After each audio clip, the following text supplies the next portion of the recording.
Hi guys, welcome to the channel. So in this video हम पढ़ेंगे regex relation in Java, right? irregular expression में आते हैं. अब देखो इसमें क्या चीज़ दी हुई है, इसकी definition को पहले हम understand करते हैं. ये किस लिए यूज़ किए जाते हैं? For pattern matching और string matching के लिए यूज़ किए जाते हैं, right? Okay. अब देखो इसमें जो आते हैं तुम्हारे पास पहले, अब कैसे कैसे इसकी चीज़ें होती हैं जो हम यूज़ करते हैं वो देखते हैं. अब जैसे सपोज हमें ABC दिया हुआ है, राइट? इसका कहने का मतलब क्या है कि या तो तुम जो भी वर्ड बनाना चाह रहे हो उसमें A आएगा या B आएगा या फिर C आएगा. I hope it is clear to you.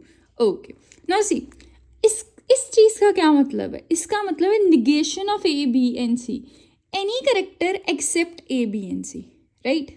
Okay, A-Z, इसका मतलब है कि A to Z कोई भी character, right? Okay, now C A capital A Z मतलब A कैपिटल A से लेके कैपिटल Z तक. AZ capital AZ means capital A से लेके Z तक कोई भी character. Okay, A to Z and capital A to Z कोई भी करेक्टर आ सकता है. 0 to 9 मीन 0 से लेके 9 तक कोई भी तुम्हारे पास इसमें न्यूमेरिकल वैल्यू आ सकती है. ओके, अब हम इसमें इंट्रोड्यूस करते हैं क्वांटिफायर्स.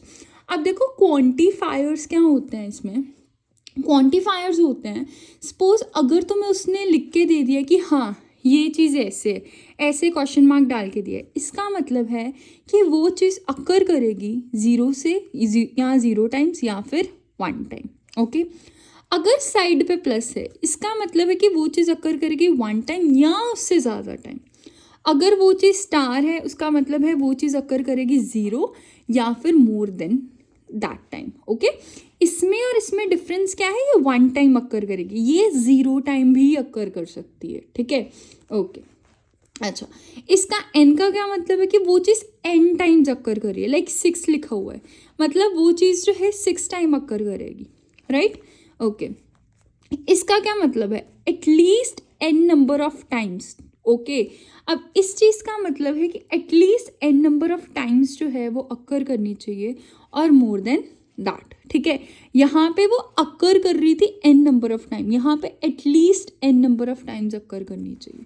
ओके ओके, अब यहाँ पे क्या मतलब है कि अकर करनी चाहिए y और z के बीच में at least y times but less than z times. I hope it is clear to you. Okay, now see अब हम आगे जो पढ़ेंगे हमारे पास काफ़ी मेटा करेक्टर्स जो हैं वो दिए होते हैं. अब हम उसको कैसे देखते हैं? सी, तुम्हारे पास जैसे ये हाइफ डैश लगा के, ठीक है, डी दिया हुआ है.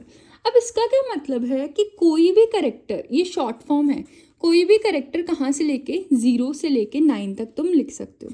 अगर ऐसे एस दिया हुआ है इसका मतलब है कि ये क्या वाइट स्पेसेस को देख रहा है, राइट?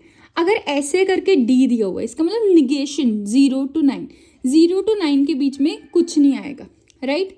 अगर तुम्हें क्या दिया हुआ है? W दिया हुआ है स्मॉल करेक्टर में, इसका क्या मतलब है? A to Z, capital A to Z या फिर 0 to 9 के बीच में तुम कुछ भी लिख सकते हो. ठीक है, ओके. अगर कैपिटल W दिया हुआ है मतलब negation of this, right?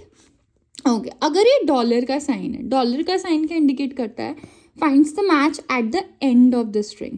Okay, अच्छा, अब हमारे पास ये स्लैश क्यों दिया जाता है? ये स्लैश इसलिए दिया जाता है तो ट्रीट फॉलोइंग करेक्टर्स, क्योंकि ये एज अ सर्च करेक्टर, जैसे हम स्लैश पॉजिटिव लिख देते हैं मतलब मैं सर्च कर रही हूँ इस करेक्टर को.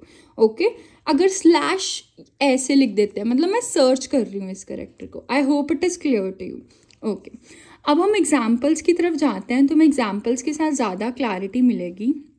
देखो, अगर मेरे को रोल नंबर चाहिए यूनिवर्सिटी का, ठीक है, रोल नंबर चाहिए यूनिवर्सिटी का जो कि स्टार्ट होगा 7 या फिर 8 से एंड टोटल उसका जाएगा 7 करेक्टर्स.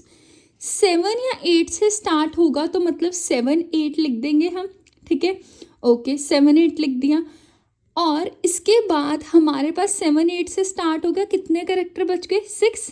0 to 9 हम कुछ भी लिख सकते हैं क्योंकि वो हमारी कंडीशन नहीं है. उसने कहा है कि तुम्हारा शुरू बस 7 या 8 से होना चाहिए, right?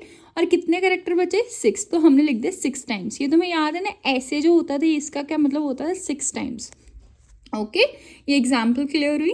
Okay, so let us proceed towards the next example. तुम्हारी नेक्स्ट एग्जाम्पल क्या कहती है, first character, right, first character upper case contain lower case character, only 1 digit allowed in between. अब देखो फर्स्ट करेक्टर जो है उसने क्या कहा है, ये upper case contains lower case alphabet, ठीक है, ओनली 1 डिजिट जो है वो अलाउड है इसके बीच में। ओके, जो फर्स्ट करेक्टर है उसमें अपर केस भी हो सकता है और कंटेन करता है लोअर केस करेक्टर भी, तो A to Z, small A to Z, ठीक है। और इसके बाद तुम्हारे पास आता है स्टार। स्टार मीन्स या एक टाइम भी हो सकता है या उससे ज़्यादा टाइम भी हो सकता है। देन 0 to 9, 0 to 9, और इसके बीच में एक तुम्हें चाहिए थी ना न्यूमेरिकल वैल्यू, वो लिखनी है। Then A to Z, small A to Z तुम लिखोगे। ये 0 टाइम्स भी आ सकती है, उससे ज़्यादा टाइम्स भी आ सकती है। I hope it is clear to you. Next example email की एग्जाम्पल है, इसे हम ऐसे लिखेंगे जैसे आंचल सोनी 123@gmail.com हमने लिखना है। तो आंचल जो है कैपिटल ए में भी हो सकता है, स्मॉल ए में भी हो सकता है, और ये न्यूमेरिकल वैल्यू से भी शुरू हो सकता है। तो हमने इन तीनों को लिख लिया, राइट। ओके, हम क्या हाइफन भी इंट्रोड्यूस कर सकते हैं, इसलिए मैंने ऐसे लिख दिया, ओके, अंडरस्कोर ऐसे लिख दिया, और हाइफन को ऐसे इंट्रोड्यूस किया, और अगर मैंने डॉट लगानी है तो उसको ऐसे इंट्रोड्यूस किया, प्लस @ आएगा, राइट। अब कैपिटल स्मॉल लेटर्स हैं तो स्मॉल लेटर्स, अब इसके बाद डॉट तो प्लस डॉट, ओके। इसके बाद कैपिटल लेटर्स है, स्मॉल लेटर्स हैं, तो A to Z किसके बीच में होना चाहिए, 2 to 3 के बीच में होना चाहिए। I hope it is clear to you. So guys this was the solution. अगर तुम्हें समझ में आए होगे ये तो please subscribe the channel, and thanks a lot for watching this video.